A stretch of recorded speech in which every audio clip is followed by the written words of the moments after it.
Hi, everyone. Great to have you here at the Journal Club.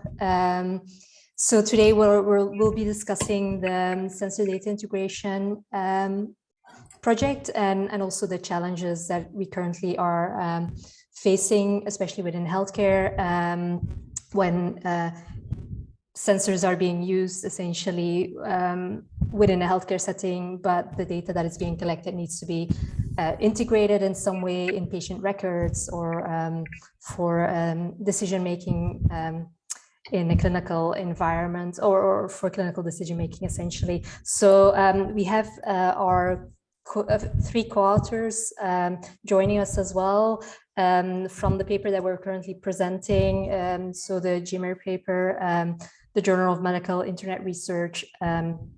And so we're talking today really about the challenges within sensor data integration, what value could bring if we solve those challenges, and basically a vision in how to approach this going forward. So I'm really happy to welcome the three co-authors here today with us. The first co-author is Kimberly McManus, who is a White House Presidential Innovation Fellow, currently building digital health and machine learning or AI solutions at the U.S. Department of Veteran Affairs. So welcome, Kimberly. We have Ingrid Oakley-Girvan on board, who's the Senior Vice President of Research and Academics at Medable.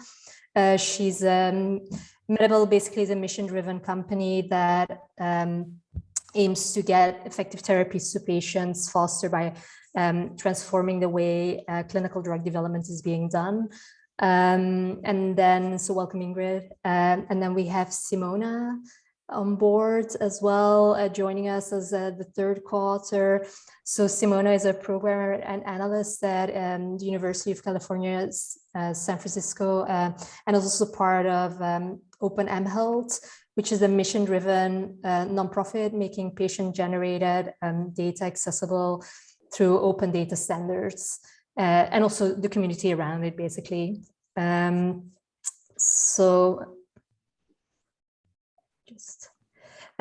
First, before we dive into the discussion and some presentations from the co-authors as well, some housekeeping. So one, the session will be recorded. So please be aware of that. I hope that's okay for everyone. Also, if you want to ask a question during the discussion, during the Q&A, please raise your hands and then the moderator will unmute you to ask your question. And then also please type your questions in the chat box, and the slides and recording will be available after the session. So as I mentioned before, today really the use of sensors and wearables and connected devices is increasing every day. It's becoming a lot more widespread, especially because a lot of consumers, the general public, have access to smartwatches. They're using smartwatches for their fitness as well and monitoring, but also we have the transition towards decentralized clinical trials, especially in times of COVID, has proven to be even more valuable than it was even before COVID.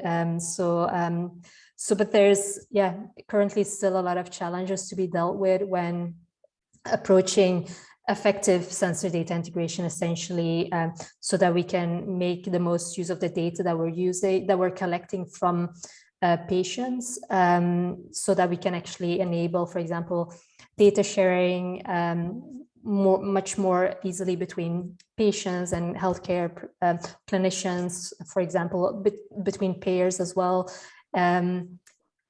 Also to kind of improve this transition towards decentralized clinical trials, that when they include digital measures or wearables or sensors to collect data, it will be really important to make sure that we have an effective sensor data integration approach to enable that and to really increase this transition towards decentralized clinical trials and the gathering of real world data as well from patients. So, but yeah, again, there are issues around not having widely adopted data standards, there are cultural adoption hurdles that we're tackling. We'll go into some other details later as well, when the co-authors will be presenting in a minute. So yeah, but to address this, I just wanted to also, so all the co-authors as well, they're part of the sensor data integrations DiMe tour of duty, basically. And so they've come from different companies together with other experts, and it's very much a multi-stakeholder community working together to create open source resources and toolkits to improve sensor data integration for all stakeholders involved. And that's really what this initial first paper set the scene essentially for all the work that we're currently doing, and that will be further launched in the spring, summer of this year as well. So, but without further ado, I want to give the floor to Ingrid, who will be talking, giving a real live example essentially of what it means to use sensors and what we can actually get as value from those as well. So please. Great, thanks, Isabel. Hi, everyone. Happy Wednesday. So what we did was an oncology project in which we were trying to test, in a smaller ecosystem, Medable with Kaiser, and looking at different data that could come from within the Kaiser system. Most of you probably know Kaiser is pretty elaborate, is its own healthcare provider, and the data set is quite extensive. And so what we proposed was really trying to look at these three things. Could we get really important information for clinical teams using both COAs, eCOAs, particularly observer rows and ePros, along with wearable sensor data, and combine that with electronic health records.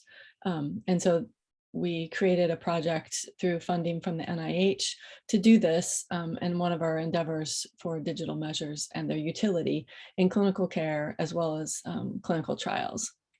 And so we thought really that this data might help us not only do better monitoring of patients when they're outside the clinical setting, but also that we could get really critical data that hasn't yet been included in, say, healthcare aspects or clinical trials per se.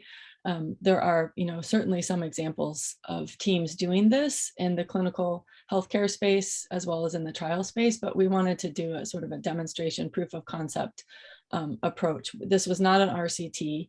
We will do an RCT next, in which we'll compare those that get this sort of mobile app tool to evaluate their symptoms remotely, along with the digital measure, compared to those who don't, and try to compare outcomes. So that will be the next step. Isabel, the next slide. Oh, thank you. So we had 100 people in the project. They were, what we included were dyads. So it was the patient and their informal caregiver. So that person that lives with them, a spouse or another family member or a friend that is with them on a regular basis, observing them. So each participant got their own mobile app. So the patient had a mobile app that had ePros and digital measures from a wearable sensor, and the care partner or caregiver that was informal, not from the clinical setting, had their own app where they reported different symptoms and provided information about the patient from their perspective, as well as some information about themselves, because we know that caregivers are so important in the outcomes for patients. If the caregivers start to do poorly, then often the patients don't do as well, or maybe they stop participating in a clinical trial, for example. So what we found in our initial results, and we presented this at ASCO Quality of Care meeting a few months ago, was that just having the mobile tools and collecting this digital data, even from the phone, you can get digital data, right? So the phone in essence serves as its own device. Of course, the quantity of data you get and the quality depends on how often people actually carry the phone with them. And that does vary by individual. But again, this was a proof of concept. And so we wanted to just test out sort of this digital data combination, including ultimately results from the EHR. So really what we found is that both patients and caregivers were thinking about taking better care of themselves. It was sort of like a nudge or a prompt just to do that. And that included both emotional well-being, physical activity, and just overall awareness of the symptoms and treatment side effects that maybe they hadn't been thinking about quite as heavily before. And so that was pretty encouraging. When we talked to the clinical teams, the oncologists at Kaiser, we did a survey of them, and their opinion was really that this data could probably help predict AEs for them if they could get summary and timely longitudinal information in a way that they could digest. Of course, they wanted it to be surfaced in the EHR. They didn't want to have another screen that they had to go to, right? So this really speaks to the integration of information and not having siloed visuals or places where you have to go to find out details, but having it really integrated and surfaced for them in a very convenient manner. Both the caregivers and the patients thought that this would help mitigate symptoms or side effect development during treatment, because the clinical team would know earlier. They could see trends, they could see evolving situations that might be able to be solved quite rapidly with just a little bit of intervention, whether that was telling someone to make sure that they're hydrated, for example, things like that. And so, we really walked through a lot of examples. We did both qualitative and quantitative assessments, and, our bottom line conclusion, and we are preparing some more abstracts for ASCO, this next series due in a few weeks, mid-February, is that implementation of mobile wearable technologies to track symptoms and functions in cancer patients does hold promise and should be explored. So this is just one example of how, if we could break down the silos, capture the data, analyze it rapidly, and present it in real time, that we could really probably make a tremendous progress both in healthcare and in clinical trials ultimately. And I think then, Isabel, you want to pass it on to the next. Thanks so much, Ingrid. That was really great to see that example. That was very helpful. And good luck with the deadline as well. So second, we have Kimberly, who will talk about the current challenges with sensor data integration and what is needed really also to address those from her work as well. Kimberly, the floor is yours. Hi all, I'm Kimberly. I'm a Presidential Innovation Fellow at VA.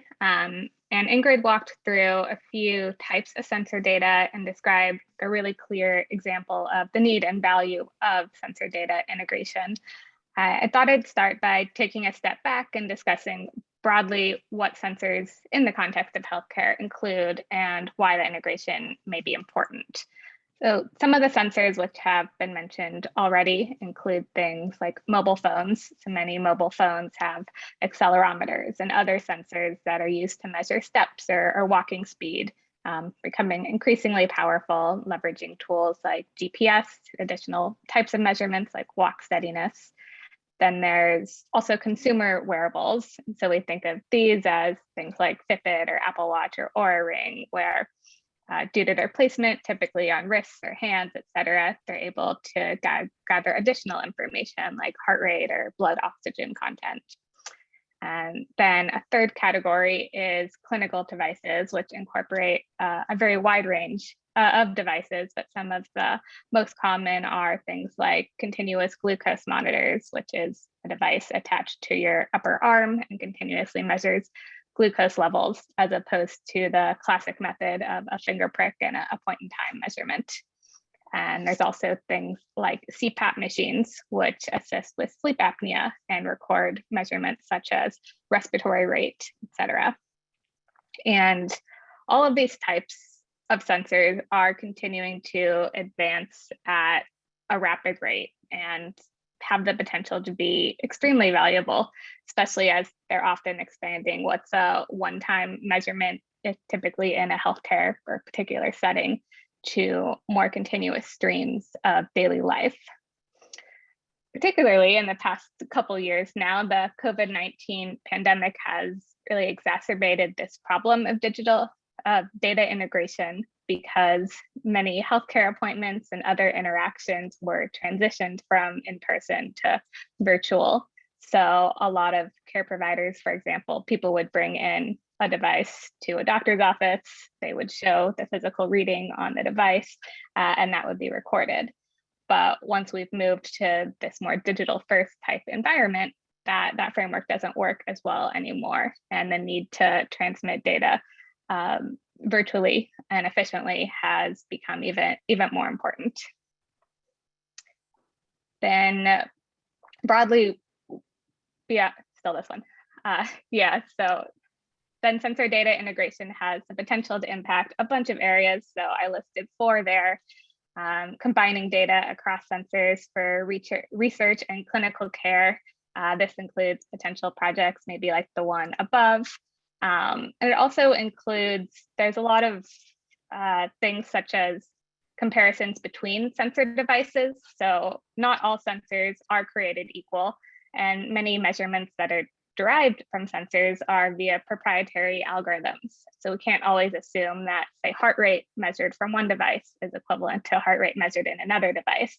And so when integrating these types of data, we can do that well and take into account and measure those sorts of biases that will also assist us in the long term.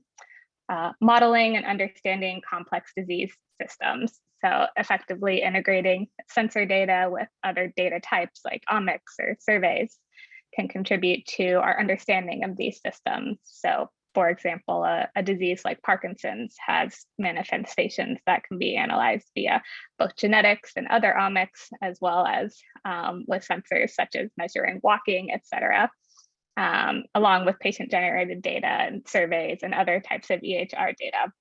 And so it's really by combining all of these types of things that we can better understand these types of systems. Sharing data seamlessly between patients and health providers.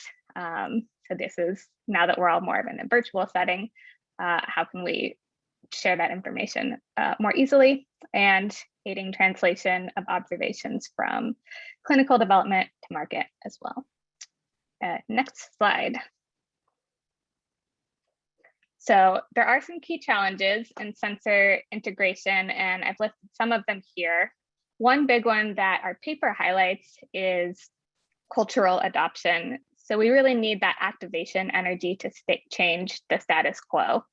For current sensors, many organizations already store and transmit data in a custom format that's not an accepted interoperable standard. And so changing from this requires effective incentivization of organizations to take on that task as a project and make their sensors interoperable. And so for that, we really need to show the value of integration and interoperability across all organizations.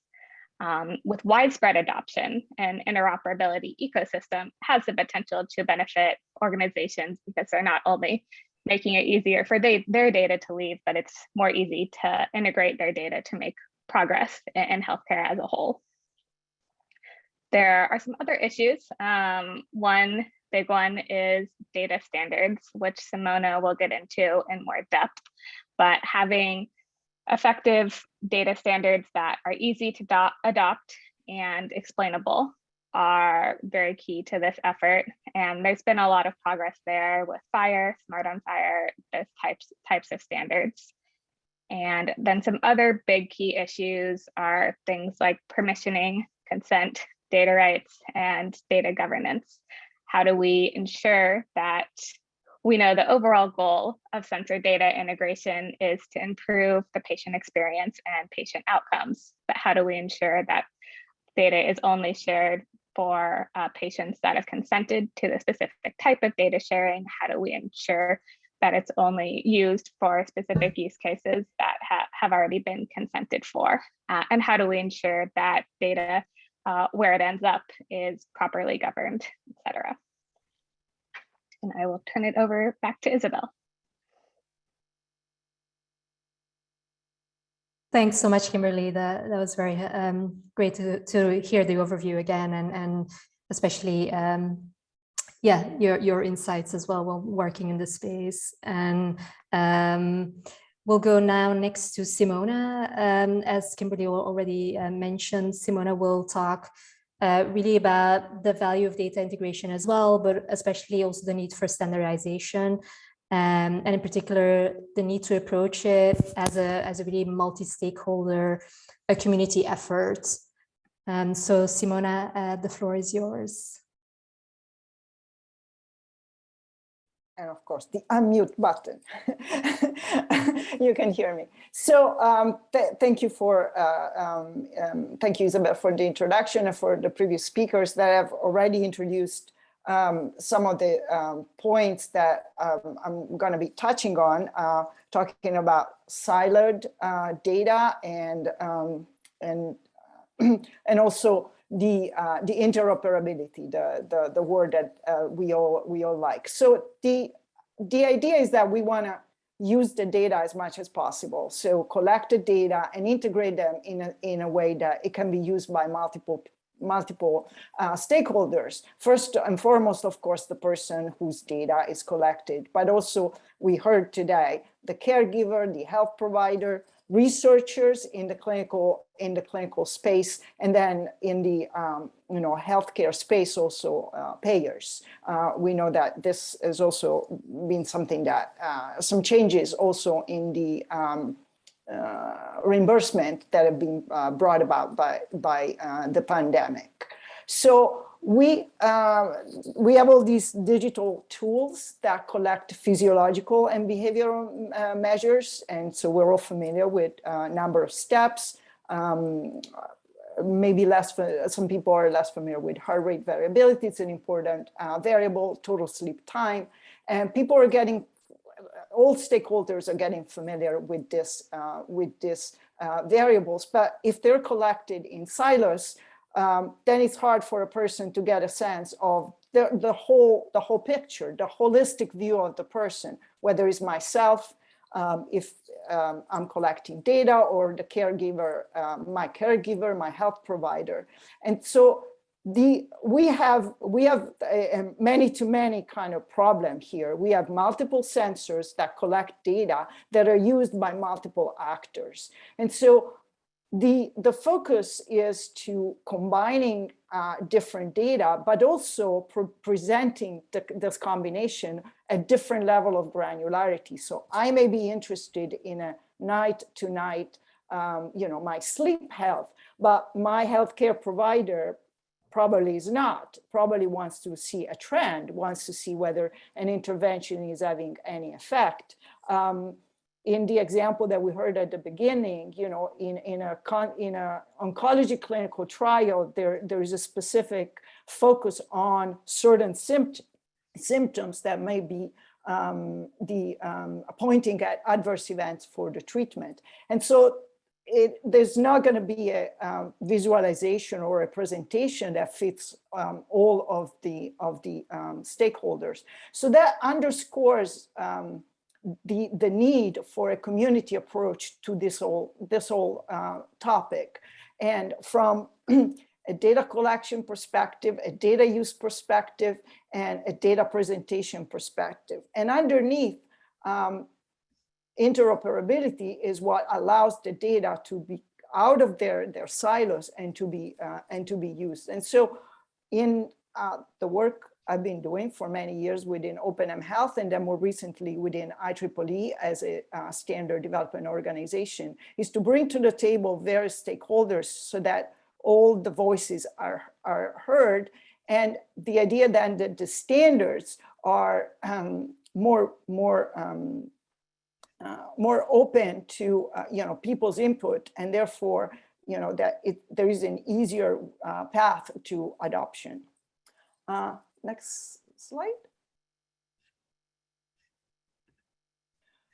So, and standard is a big word, and we need standard and many levels. I've already looked at some questions about, for example, validation of devices, privacy. So all these different topics, they need their own set of rules, let's put it that way. And in some cases, FDA is going to step in. For example, when we're talking about data in support of a submission to the FDA, then the FDA will step in. But we also know of a lot of data that don't necessarily require that level of control when it's, data exchange between a person and their caregiver, a person and their healthcare provider. But we still need to make sure that when we talk about, for example, total sleep time, we all know what we're talking about. And that's been, the focus of the work that I've been doing, and, within OpenM Health and again, within IEEE.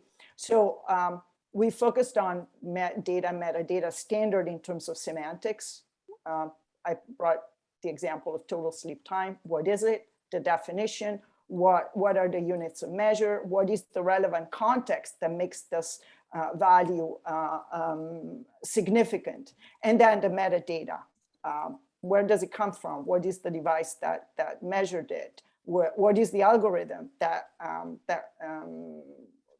calculated this using base data? So we need this because, as we heard, there are many different needs that need to be answered. And so we want to collect the data and make sure that the data can be reused. And we also want to collect the data in a way that there's not a lot of time spent to make sense of the data and aligning to the same data that is collected by another device. So I am aware that the word standard is a big one. But the idea is that, yes, there is work needed. So the development of standard requires work, requires collaboration from all parties. But once a standard is established, then it's kind of like having a language that everybody understands. Then we can spend time to using and reusing the data, on building solutions on the data.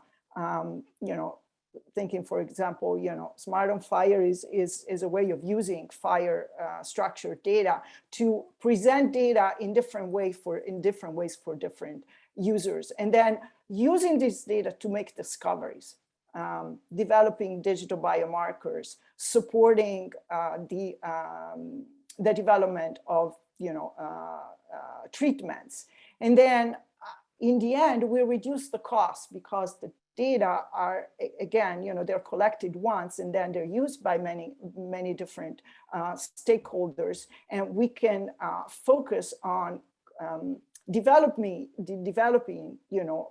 better sensors or easier to use sensors versus spending time trying to align the data. And so there is a reduced cost, both in healthcare and in research. So my end is like, standards really are built by the community, and everybody's contribution is valued rather than, they don't just exist at some point. So it's my invitation to, contribute to developing and also, adopting standards. And, it is a cultural, change sometimes that it's needed, but again, the gain down the line is great. And I'll stop here. I think I'm the last one. Yeah, thank you, Simona.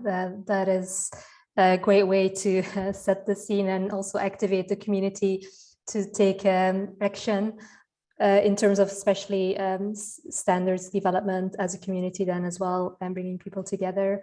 So, so yeah, thank you again for the presentations. We'll go into the Q&A now. We have a few questions already from the audience, so one question came from Asad, who asked, with some of the sensors mentioned, how do you factor in data accuracy from these sensors, considering the manufacturers do apply their own proprietary algorithms on their device, which could impact data accuracy. So, who would like to take? You can unmute yourself. Maybe Ingrid, or yeah. Sure. Yeah. So one of the things that we've been looking at is, repeatability of the measures. Of course, I think that different sensors are known for collecting certain components of, say, activity more accurately, and so you have to be aware of what sensor is the right sensor for the need of your patient population. I mean, one of the key factors is actually also the form factor and whether or not the patients are going to use the device. So that's sort of where we start, but also looking at the rigor of how the data is collected, how they develop their algorithms, digging in deep sometimes and going to the manufacturer. We've thought about calibration standards. So I come from a lab bench environment in my earlier days, and that was always really key, was all the instrumentation was standardized and calibrated according to one single standard for most measures. And I think that's something that, we as a community could bring to the device manufacturers and say, here's something that you need to compare with, and then let's make sure that your algorithms are reliable. Of course, you want everyone in the project or the study or in the healthcare environment using the same device, so that you're not getting differences between how the devices do measure, because we do know that many of them measure things differently. So, I mean, longitudinally over time, you would expect to have some smoothing of the data as you average it over time, but it does vary. And so that's a key point that, we as a community need to probably push on the device manufacturers. Yeah, great. Thanks, Ingrid. Yes, Simona?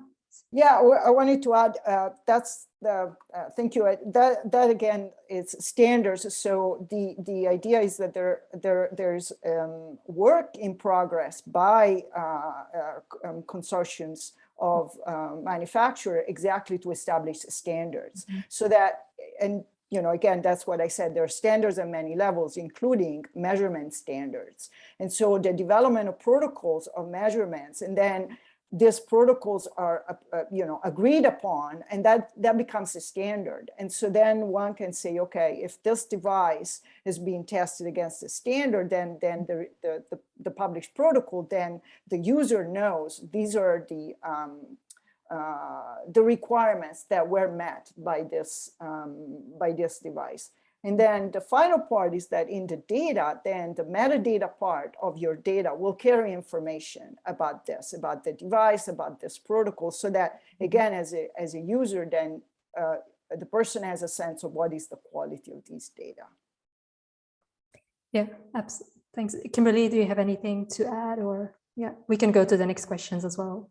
Otherwise. Sure. Yeah, I think those were great points. And I think it depends a lot on the use case, but the idea of integrating standards for accuracy measures, I think, is really important. I think once we have an understanding of biases between different devices as well, understanding one, what those are, and then two, whether or not it's relevant for the specific thing you're trying to measure. So I know, for example, like heart rate, it's been shown that all the popular devices have different heart rate measurements, but understanding how much they vary and whether that impacts what you're trying to measure, I think is important.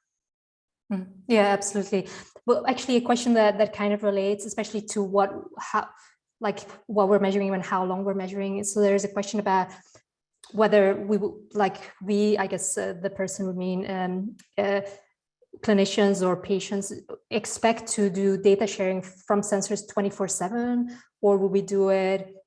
Because sharing it obviously continuously can I guess, be overwhelming in certain ways, especially if you have to do something at some points yourself as well, not if it's in the background, but I guess that's something that I think that is important to understand, what is best to measure continuously when you have a sensor and you monitor a patient, or to measure more at discrete points to capture high quality data, for example.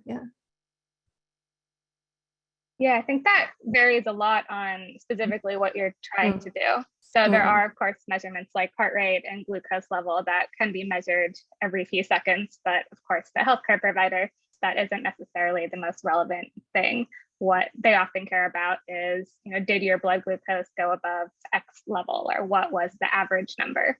And so I think downstream, it makes sense that those are the values that are output. Whether the data itself is transmitted from, organization A to organization B, and then those kind of simplifications are done, or if they're done initially in organization A, I think is also kind of depends on use case. Do you want to use that raw data for multiple outcomes, and are you prepared to make those transformations yourself, or is there already a great measure coming from the initial organization that you can just directly use? Yeah, Yeah, absolutely. I think it's a good point that, when you're working with this type of data, you need to have the stakeholder input. So if the clinicians, are indicating that they just want the summary number at some point during the day, or they want to see a curve across the day over multiple days for a whole week, that you would show them that. So really getting at what the clinical utility of what data, I think is a key point when you're designing, what you're going to do. And that can't be done without talking with the clinical team that's providing the the day-to-day care. Yeah, absolutely. We have another question actually about the development of standards, and the question is: are you also I guess standards, especially towards Simona, potentially, are you also considering standards for the raw data itself? And if yes, do you consider that a standard is already mature enough to be adopted? Yeah. So the answer is that in our work with IEEE, so the first IEEE standard has been published last summer, and is focused on sleep, physical activity, and a minimum metadata. This current work is focused on digital biomarkers, on derived measures, and so not your accelerometry and PPG data. So for now, in the sleep, you will see, definition of total sleep time and measure related to sleep, and then all the measures pertaining physical activity. And then in current work, we're looking at blood glucose, other metabolic measures, and cardiorespiratory measures. So the idea is that, so the standard work per se does not decide whether a certain measure is solid or not. Is more sort of like a measure becomes solid and clinically relevant. That's the other thing, at some point one needs boundaries. And so there is, for example, heart rate variability, for example, total sleep time, wake after sleep onset. These are biomarkers that the community, the expert community, as validated as meaning something for the care of the person. And so that's been our focus. But of course, the understanding is that new digital biomarkers will be developed now that we have these data. And so there's going to be an evolution, and that's the concept. The standard evolves with the field. But some convergence towards agreeing that a certain measure, which could be an instant measure or a summary measure, is relevant, that will benefit from a standard. And in terms of because you're affiliated to IEEE, for example, but also to the others, I guess, when we have a question like which global body would actually you consider to take the lead, I assume, to develop these standards for sensors and also in terms of validation, would that be IEEE because it's an internationally, obviously, international body? Yeah, so IEEE has this big as Isabel just mentioned, IEEE has this big advantage, which is an international community. So in our working group, we had people from all over the continent, from all over the world, and that's definitely something that you wanna have in the development, because these devices are built all over the world, are used all over the world. And so, while we know that, for certain things, maybe the FDA will weigh in, and so those will be more North American centric, or the EMA in Europe. IEEE also has a wide variety, of standards that pertain to different parts that we're talking, the electronics part. There is a standard that looks at security and cyber security. So definitely, but we are working also with other standard development organization like HL7, which is behind FHIR. So the idea is that there's no expectation there is one. And also I participate with the Consumer Technology Association that is developing some of the standards that I mentioned about, validation. So I see very much that as a collaboration and making sure that we see where the collaboration points are and that we are complementary. And we recognize that there are strengths, again, HL7 has the strength of fire, IEEE has the strength of being so multidisciplinary. The Consumer Technology Association, that's their, they bring together technology manufacturers. So I see this very much as a collaborative effort. And Simona, I'd also add one of the critical components, I think, is not only that international perspective and contribution, but also a bit of a nimbleness and ability to act with a little bit more pace behind standards and recommendations. And I think that's a key point to keep in mind, because we're really trying to accelerate what can be done, learn more in clinical trials, deliver better healthcare, right? Those are the ultimate outcomes from the patient's perspective, and really can't wait. So we don't want to do something that's very entrenched in bureaucracy, for example. Yeah.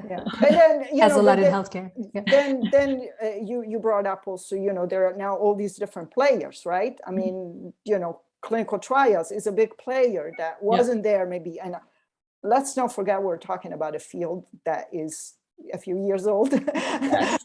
So, but so the idea also in terms of standard development and adoption, besides the collaboration, is a little bit of also push and pull, making sure that the users push a little bit, because,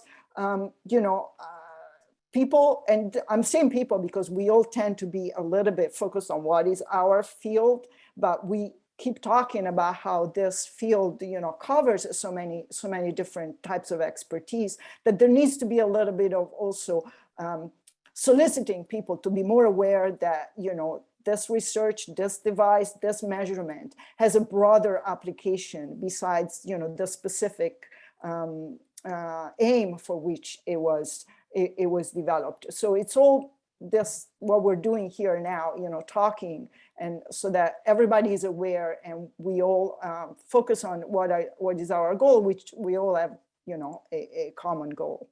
Mm-hmm. Well, because you're talking about it already, and especially bringing many people together, obviously you're all part of the sensor data integrations project, where we bring together stakeholders from so many different institutions and organizations, like regulators, payers, pharma companies, more data-oriented companies like some of yours. And is like what we're working now within this project to develop open source resources to improve effective sensor data integration. What would be for you in an ideal world? What would it look like to help people or to help organizations improve this sensor data integration approach that currently is there or might not even be there, but actually get them started with helping them how to gradually improve on their making value of the data that they're collecting, basically. So yeah, either one of you. Kimberly, yeah.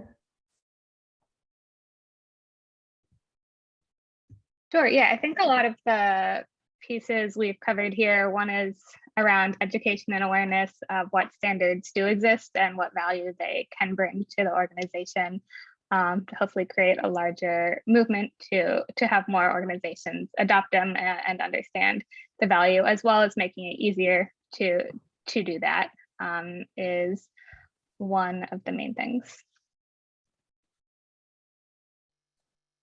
Oh, hello. Oh, we can still hear you. Oh yeah, yeah.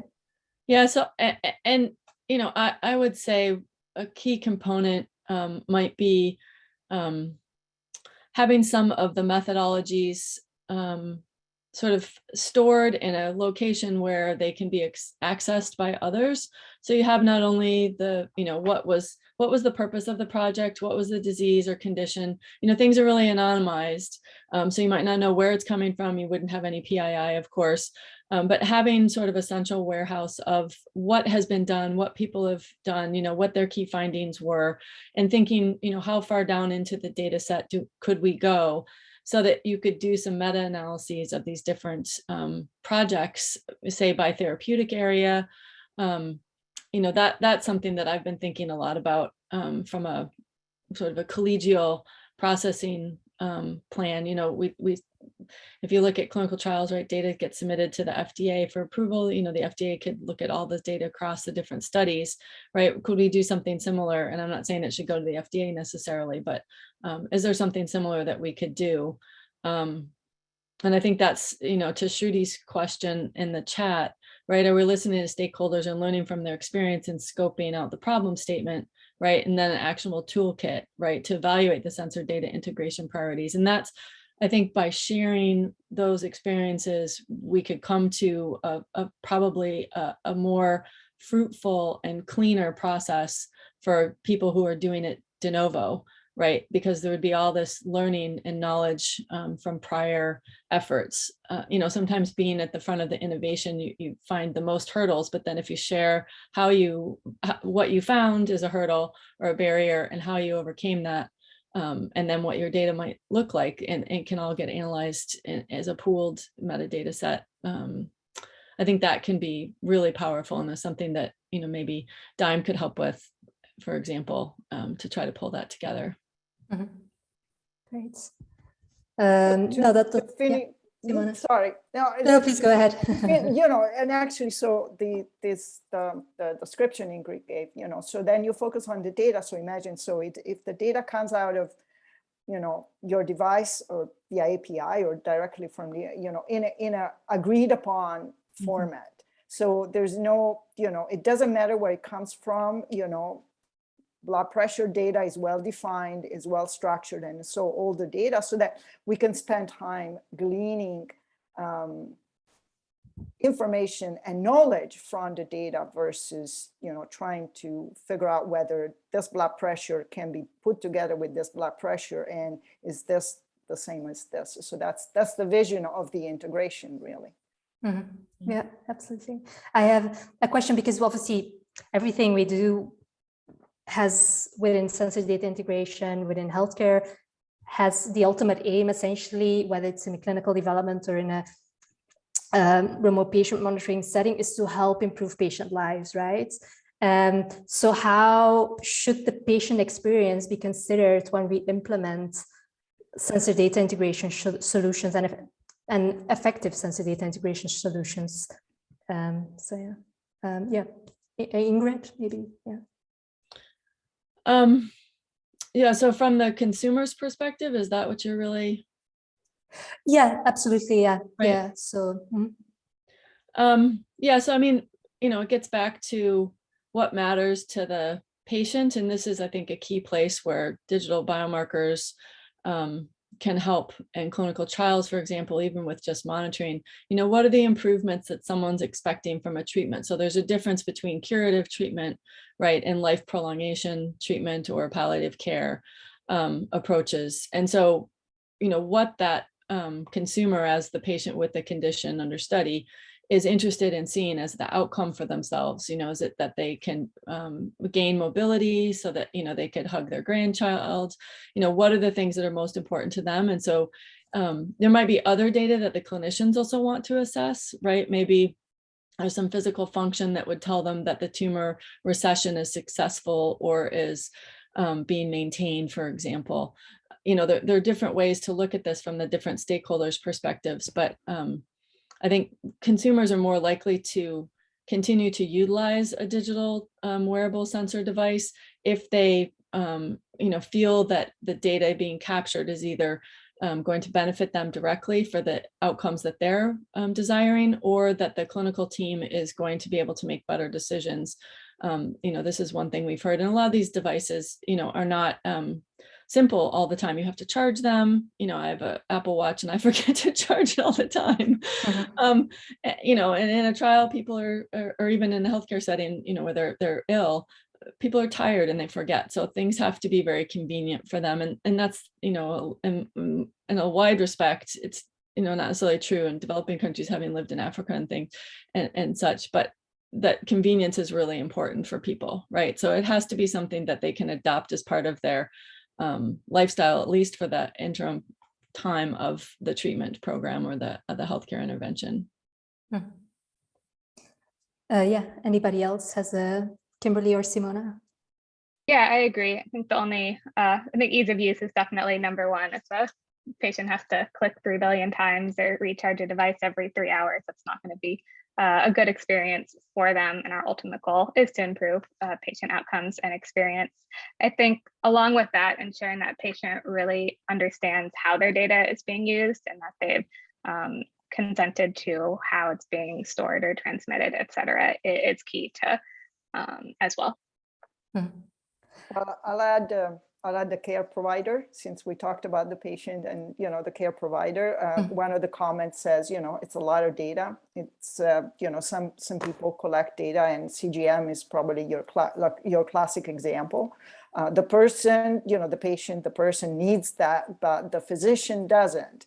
And so this is where, you know, the different granularity and be modeling different granularity so that the information that is provided is integrated for, you know, first of all, you know, so it's the glucose with the physical activity, with sleep and with eating, so that it's integrated. But it's also at a granularity and at a frequency that contributes and helps the care provision, you know, relationship versus being just, you know, an additional thing that the physician needs to look at. So in the vast majority of cases, I mean, unless a person is in the hospital, you know, the physician needs to know not the date, you know, the beat to beat, but, you know, trends or, you know, things that are out of range, but not the individual measurement, which on the other hand is what probably the person themselves is interested. So we really need to,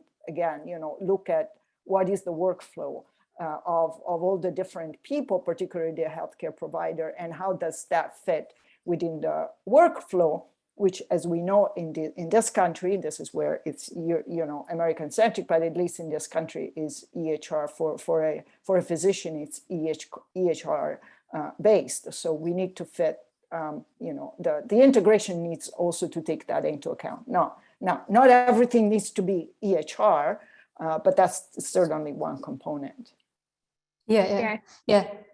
I think that's a great point, and that reminded me, the other thing is good communication between the care provider and the patient. I think sometimes we see that patients want to send all their data and they kind of expect to get something great back, and ensuring that there's good communication on what a care provider can and will utilize for the patient experience is important too.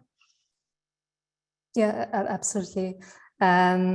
Maybe as a final question to all of you, like in an ideal world, what would you want the first thing to change or to progress to, because, you know, if that would change, then basically really the route to effective sensor data integration would really open up and would make it a lot easier. So yeah, just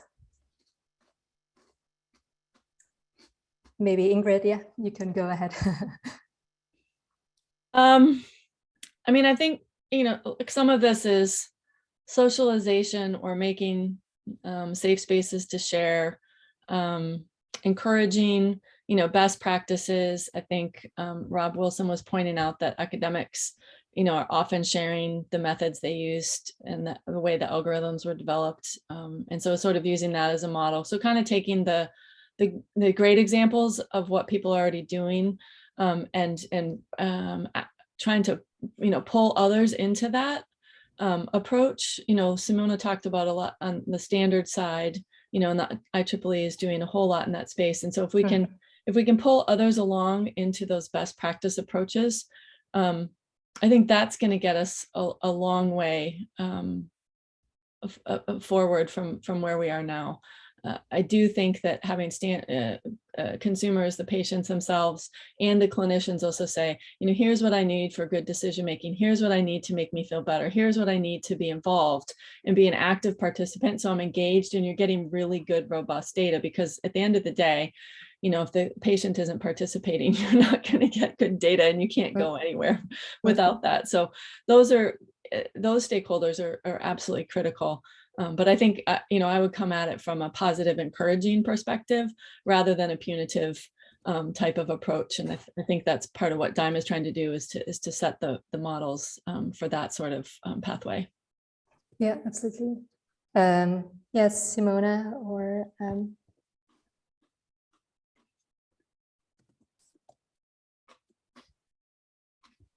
I have a very sort of specific goal here, and it's, standardizing data for me. That, I mean, and again, I see everything, but I see that as really, a step that can be done as quick as possible, so that we can also together address all the things that we brought up, patient education, listening to stakeholders, is just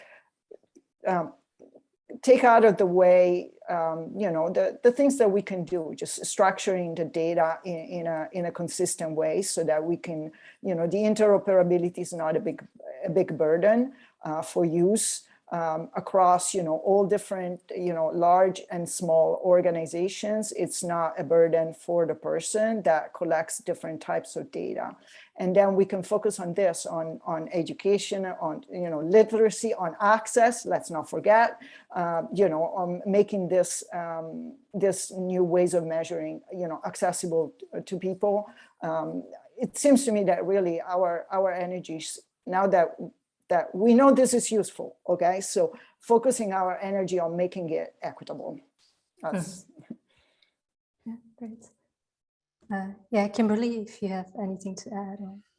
Yeah, I agree on with what Ingrid and Simona said. I think the main goal would be encouraging those best practices around transparency and standards, as well as education and open access to make it equitable more broadly.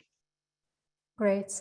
We have a final question again coming in, but it's really focused about the project that you're working on now. What for you, in 30 seconds, would mean success essentially at the end of the project that we're currently working on? So yeah, any Ingrid's maybe?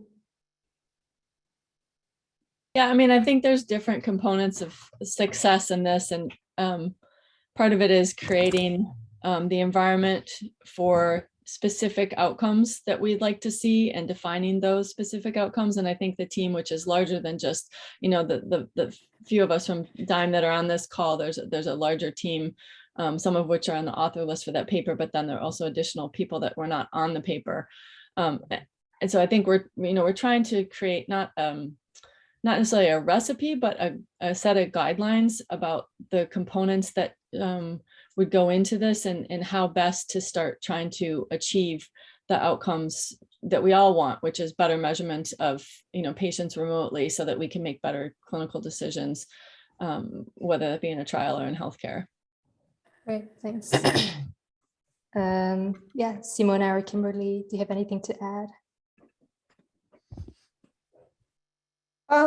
Yeah, so for me, it's I very much, talking about standards, existing standards. So people, I mean, this is what I do. And so people are aware, and also at the same time, making people aware that each can contribute to various types of standards, so that it really is a community effort. Because the more we make it a community effort, the easier it is to then adopt something that someone has contributed to. And this is true also for the work that we're doing within DiMe. I mean, it's a collaborative effort, so each of us has contributed something. So whatever framework comes out, I think it will be easier for us to adopt it.